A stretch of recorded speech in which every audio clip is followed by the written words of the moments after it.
দেখো তো তোমার জন্য কি নিয়ে এসেছি। ওয়াও, এটা কি? একদম কিন্তু নতুন একটা ধরনের রেসিপি। বলো তো এটা কি? কদম ফুল মতো লাগছে। এটা কি বানিয়েছো? হ্যাঁ, আজকে কিন্তু কদম ফুলটা একটু সবুজ সবুজ কদম ফুল। হ্যাঁ, কদম ফুল সাধারণত সাদা হলুদ হয়, তো আজকে একদম নতুন ধরনের সবুজ কদম ফুল। আচ্ছা, তো টেস্ট করে বলি কেমন লাগছে। দেখুন জিনিসটা কত সুন্দর হয়েছে।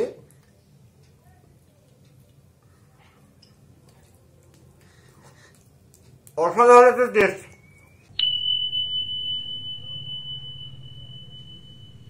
এই দেখো তোমাদের জন্য কি নিয়ে চলে এসেছি। একদম নতুন নতুন বছরে নতুন স্বাদে এই পিঠার রেসিপি। বলো তো এটা কি পিঠা? হ্যাঁ, আমি জানি অনেকেই জানো, এটা কিন্তু কদম পিঠা। আর আজকের কদম পিঠা একদম সবুজ সবুজ কদম ফুল। আর এই কদম পিঠার রেসিপি দেখার জন্য অবশ্যই কিন্তু তোমাদের পুরো ভিডিওটা দেখতে হবে। আর আজকের রেসিপি কোনো রকম নারকেল বা কোনো রকম ক্ষীরের পুর ছাড়াই বাড়িতে শীতকালের সবজি দিয়ে, মানে কড়াইশুঁটি বাড়িতে থাকলেই কিন্তু তোমরা বানিয়ে নিতে পারো এরকম দুর্দান্ত স্বাদের কদম পিঠা। অবশ্যই কিন্তু রেসিপিটা স্কিপ করো না। একদম খুব সহজ আর খুব কম উপকরণ দিয়ে তোমাদের সাথে এই রেসিপিটা শেয়ার করেছি। চলো দেখে নাও আজকের এই রেসিপি কদম পিঠা। আর অবশ্যই ভালো লাগলে কমেন্টের মাধ্যমে জানিও, লাইক করে দিও। যারা এখনো পর্যন্ত আমার চ্যানেলটাকে সাবস্ক্রাইব করনি, এই শীতে নতুন নতুন পিঠার রেসিপি দেখতে অবশ্যই কিন্তু সাবস্ক্রাইব করে নাও। পাশে থাকা বেল আইকনটা ক্লিক করতে একদম ভুলো না। চলো দেখে নিই আজকের রেসিপি। রেসিপিটার জন্য আমরা এখানে নিয়েছি চালের গুঁড়ি, নিয়েছি এখানে কড়াইশুঁটি, খোয়া ক্ষীর, এলাচ, এখানে আমি গ্রিন এলাচ ব্যবহার করেছি, নিয়েছি দুধ, আর এখানে দেহরাদুন রাইস। এইগুলোকে আমি রেডি করে নিয়েছি। আর দেহরাদুন রাইসটাকে কিন্তু আমরা আধ ঘন্টা ভিজিয়ে রাখবো। আর দেখতেই পাচ্ছেন কড়াইশুঁটিগুলো আমরা ভালো করে ধুয়ে পরিষ্কার করে রেডি করে নিয়েছি।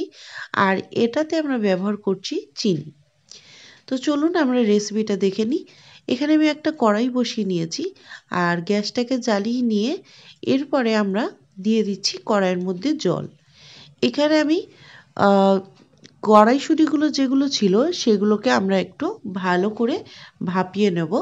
কড়াইশুঁটিগুলো কিন্তু ভালো করে ভাপিয়ে নিতে হবে। তার আগে এখানে দিয়ে দিচ্ছি আমরা নুনটাকে দেওয়ার পরে এখানে আমরা কড়াইশুঁটিটা নিয়েছি। আর কড়াইশুঁটিটা নেওয়ার পরে কড়াইশুঁটিটা আমরা কিন্তু এখানে ভালো করে একটু সেদ্ধ করে নেব। তাতে কি হবে, কড়াইশুঁটিটা খুব ভালোভাবে রেডি হয়ে যাবে। আর এইভাবে আমরা কড়াইশুঁটিটাকে একটু ভাপিয়ে নেব নুন দিয়ে। আর এটাকে কিছুক্ষণের জন্য আমরা হতে দেব। কড়াইশুঁটিগুলো দেখুন এটা ভালোভাবে রেডি হয়ে যাচ্ছে। আর কড়াইশুঁটিগুলো রেডি হয়ে গেলে আমরা এটা তুলে নেব। আর কড়াইশুঁটিগুলো যতক্ষণে আমরা সেদ্ধ করছি একটু ঢাকা দিয়ে এটাকে হতে দেব। কড়াইশুঁটিগুলো দেখুন খুব ভালোভাবে ফুটতে আরম্ভ করেছে। আর কড়াইশুঁটিগুলো ভালো করে আমরা ভাপিয়ে নিয়ে তারপরেই আমরা কড়া থেকে নামিয়ে নেব, কারণ এটা একটু হালকা আমরা নরম করে নেব, সেদ্ধ মতো করে নেব, তারপরে এটাকে আমরা নামাবো। আর কড়াইশুঁটিটা নামানোর আগে আমরা একটা পাত্রের মধ্যে ঠান্ডা জল আগে থেকে রেডি করে রেখে দেব। এখানে আমি একদম পুরো ঠান্ডা জল ব্যবহার করব। আর সেটাকে কিন্তু আগেই রেখে দেবেন। আর যদি ঠান্ডা জল যদি বরফ থাকে সেই বরফ কিন্তু এখানে রেখে দিতে পারেন, সেটাও করলে হবে। আমরা এখানে ঠান্ডা জলটাকে রেখে দিয়েছি একদম। আর কড়াইশুঁটিগুলো দেখতেই পাচ্ছেন খুব ভালোভাবে এটা রেডি হয়ে যাচ্ছে। আর কড়াইশুঁটিগুলো হয়ে যাওয়ার পরে আমরা এই পাত্র থেকে তুলে নিয়ে আমরা রেডি করে নেব। দেখুন কড়াইশুঁটিগুলো কিন্তু খুব ভালোভাবে হয়ে গেছে। আর এটাকে আমরা একদম ঠান্ডা জলে রেখে দিচ্ছি। এখানে আমি একদম ঠান্ডা জল নিয়েছি আর সেইটার মধ্যে কড়াইশুঁটিগুলোকে আমরা দিয়ে দিচ্ছি। তাতে কি হবে, কড়াইশুঁটির যে কালারটা সেটা কিন্তু খুব ভালোভাবে থেকে যাবে। তাই অবশ্যই এই এই পদ্ধতিটা অবশ্যই এটা করবেন, কারণ কড়াইশুঁটিগুলো গরম থেকে তুলে নিয়ে একদম ঠান্ডা জলের মধ্যে দিলে কড়াইশুঁটির কালারটা কিন্তু খুব সুন্দর আসবে। তাহলে কালারটা সেটা নষ্ট হবে না।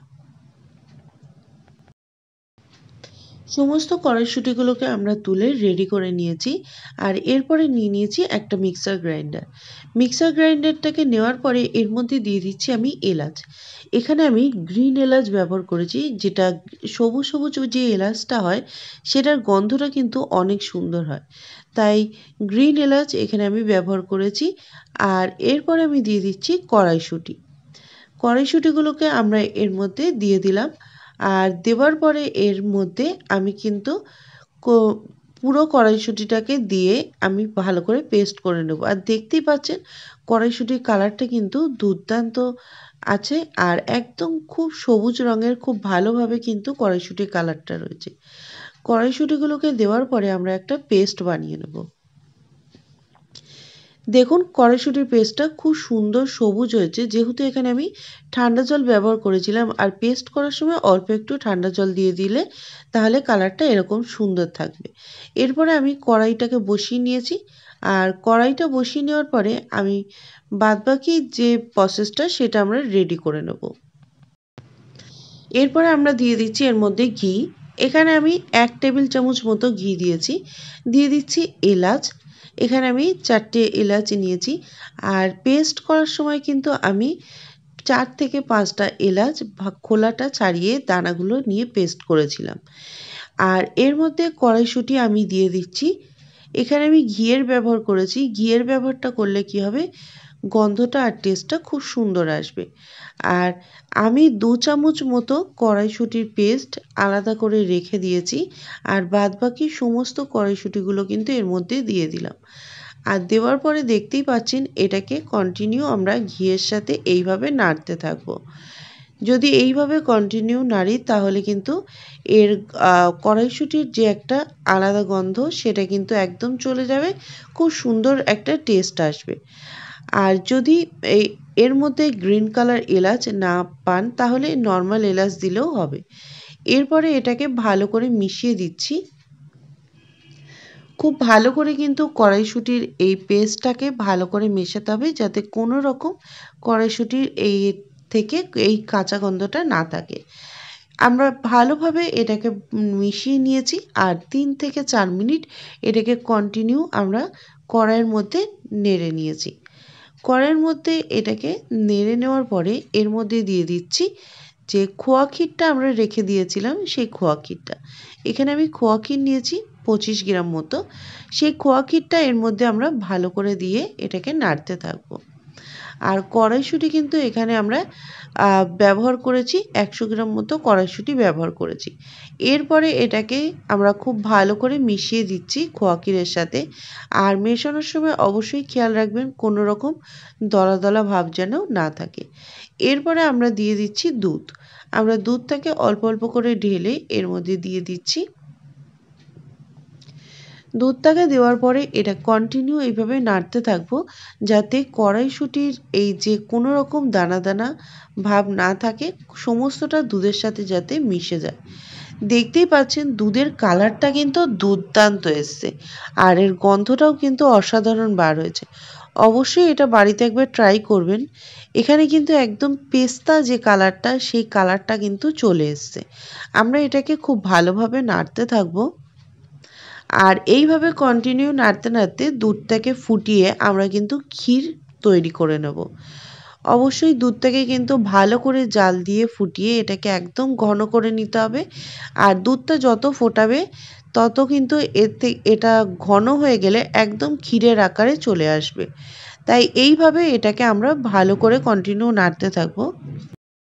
আর অবশ্যই মনে রাখবেন গ্যাসের আঁচটাকে কিন্তু আমরা লো টু মিডিয়ামে দিয়ে রেখে দিয়েছি। দেওয়ার পরে এটাকে আমরা ভালোভাবে নাড়ছি। আর এর মধ্যে দিয়ে দিলাম চিনি। এখানে আমি 4 চামচ মতো চিনি দিয়েছি। মিষ্টির পরিমাণটা আপনারা বুঝে দেবেন, যদি বেশি মিষ্টি খান বেশি দেবেন। আর এরপরে এটাকে ভালো করে ফুটতে দেবো। আর এরকম ফুটতে ফুটতে এটা কন্টিনিউ নাড়তে হবে, তা না হলে তলায় লেগে যেতে পারে। গ্যাসের আঁচটাকে মিডিয়াম টু লোতে রেখে দিয়েছি। দেওয়ার পরে এইভাবে কন্টিনিউ নেড়ে দেখুন এটা একদম ঘন হয়ে গেছে। এটা যদি আমি নামিয়ে রাখি আরও ঘন হয়ে যাবে। এরপরে এখানে একটা কড়াই বসিয়ে নিয়ে দিয়ে দিলাম জল। দিয়ে দিচ্ছি এর মধ্যে নুন।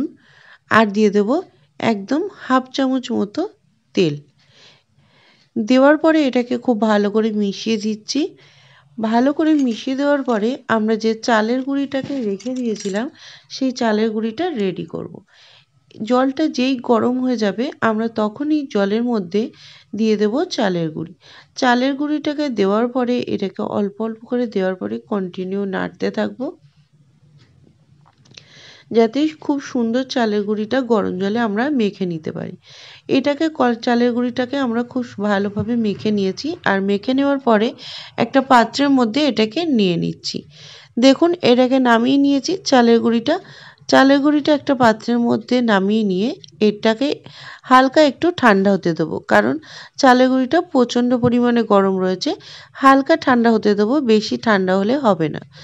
এরপরে আমরা এখানে ভালো করে হাত দিয়ে মেখে নিয়েছি আর নিয়ে নিচ্ছি কড়াইশুঁটির পেস্টটা, যেটা এখানে আমি প্রথমেই করে নিয়েছিলাম এলাচ আর কড়াইশুঁটি দিয়ে 2 চামচ মতো, টেবিল চামচের 2 চামচ মতো পেস্ট এর মধ্যে দিয়েছি।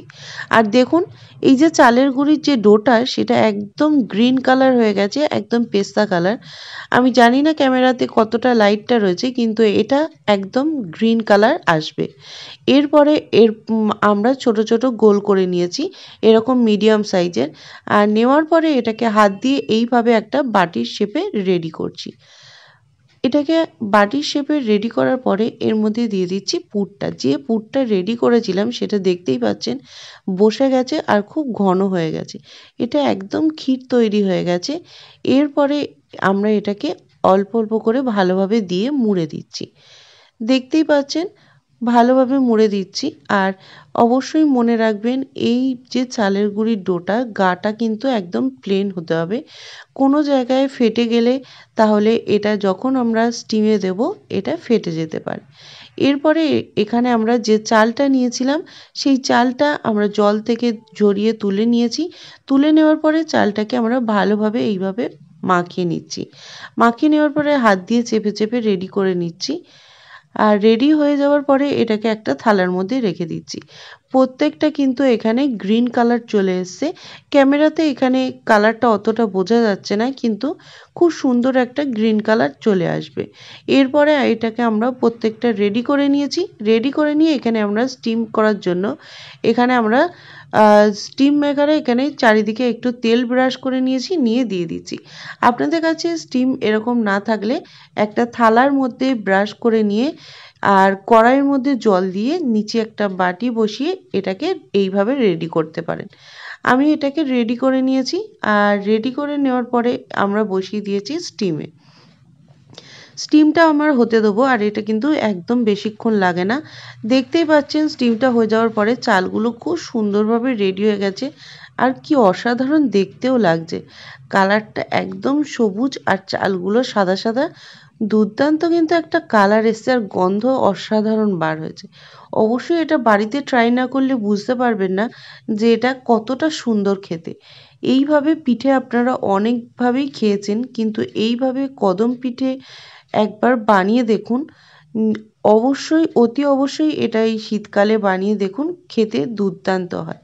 আর এইভাবে এটাকে ট্রাই করে আমাকে অবশ্যই জানাবেন যে কেমন লাগলো। টেস্ট করে বলি কেমন লাগছে। দেখুন জিনিসটা কত সুন্দর হয়েছে।